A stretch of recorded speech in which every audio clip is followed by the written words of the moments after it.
9 TV news కి స్వాగతం.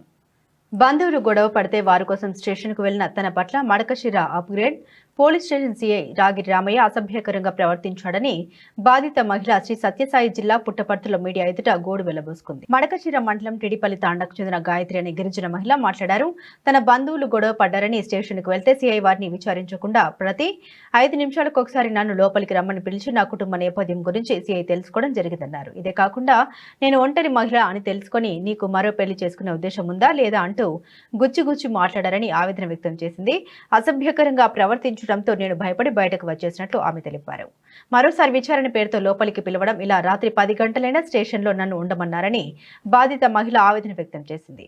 న్యాయం కోసం ఎవరు పోలీస్ స్టేషన్ మెట్లెక్కినా మహిళల పట్ల సీఐ రామయ్య అసభ్యకరంగా మాట్లాడుతున్నారని, దీనిపై విచారణ జరిపించాలని కోరారు.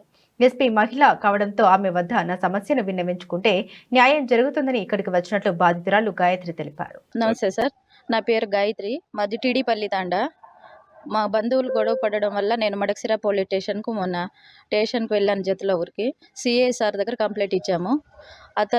ఆ సారు వాళ్ళిద్దరిని విచారించకుండా 5 నిమిషాలకు ఒకసారి నన్నే పిలిచి డోర్ వేయమని చెప్పి గంటలు నాతోనే మాట్లాడుతున్నాడు. నా పర్సనల్ విషయాలన్నీ, మీ ఆయన ఎక్కడున్నాడు, ఏం పని చేస్తాడు అని చెప్పినాడు. నేను ఒంటరి మహిళా సార్ అని చెప్పినాను. ఎందుకు వదిలేసి ఇట్లా విడిపోయినారు అని అడిగినాడు. ఇట్లా ఏదో ప్రాబ్లం సార్ అని చెప్పినాను. చెప్పిన తర్వాత నెక్స్ట్ ఏమన్నా పెళ్లి చేసుకునే ఐడియా ఏమన్నా ఉందా అని అడిగినాడు నాతో. అలా అడుగుతూ మళ్ళీ నేను బయటకు వచ్చేసినాను వాష్రూమ్ కానీ భయం వేసి. మళ్ళీ పిలిచినాడు. వాళ్ళు గొడవ పడి ఉండే వాళ్ళని వదిలేసి మధ్యలో నన్ను పోయిండేదాన్ని 5 నిమిషాలకు ఒకసారి పిలుస్తా అన్నాడు.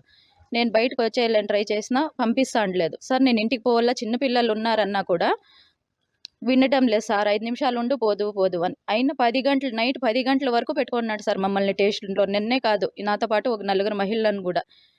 అప్పుడు నాకు భయం వేసి తెలిసిన అతను ఉంటే అతనికి నేను బయటకు వచ్చి కాల్ చేసి ఇట్లా చెప్పినాను. అప్పుడు అతను వచ్చి గొడవ చేస్తున్నాడు. ఎలా పెట్టుకుంటారు, ఈ టైం వరకు 6 దాటితే మహిళల్ని స్టేషన్లో పెట్టుకోకూడదు, అది లేడీ కానిస్టేబుల్ లేకుండింది, ఎవరు లేకుండింది, ఎలా పెట్టుకున్నారని అతను గొడవ చేస్తే సార్ వచ్చి బయటికి అతను చేయి పట్టుకొని రిక్వెస్ట్ కోరున్నారు. తప్పు అయిపోయింది, ఇలా చేసేకి ఇది లేదు అని. న్యాయం కోసం ఇట్లా స్టేషన్లకు పోతే ఇవి అధికారులే ఇట్లా ప్రవర్తిస్తే మేము ఎక్కడికి పోయి న్యాయంకి చేయమని అడగాలి చెప్పండి సార్ మీరే. నాకు జరిగినట్ల మహిళలకి ఇట్లా ప్రవర్తించకూడదు. సారు ఛానళ్ళు వాడి అసభ్యకరమైన మాటలన్నీ అవి చెప్పుకోకూడదు. కావాలంటే విచారణ చేయండి. అలాంటి మాటలు మాట్లాడతాడు మహిళలతో. అలాంటి మాటలు మాట్లాడకూడదు. స్టేషన్లో అలాంటి అధికారులు ఉండకూడదు sir. CI sir Ramaiah sir. అందుకే న్యాయం కోసము నేను ఎక్కడికి వెళ్ళలేదు. మేడం లేడీ అని తెలిసి ఇక్కడికి వచ్చాక కూడా నాకు భయమే. ఎందుకంటే డిపార్ట్మెంట్లో ఒక్కరు చేస్తే అంతా ఏమో అని భయం అవుతుంది ఫస్ట్ టైం కాబట్టి. అయినా లేడీ అన్నందుకు మేడం దగ్గర న్యాయం జరుగుతుందని వచ్చినాను. నాకు న్యాయం కావాలి సార్. నాలాగా వేరే అమ్మాయిలతో ఆ సార్ అలా ప్రవర్తించకూడదు. మేడం కఠిన చర్యను తీసుకోవాలి.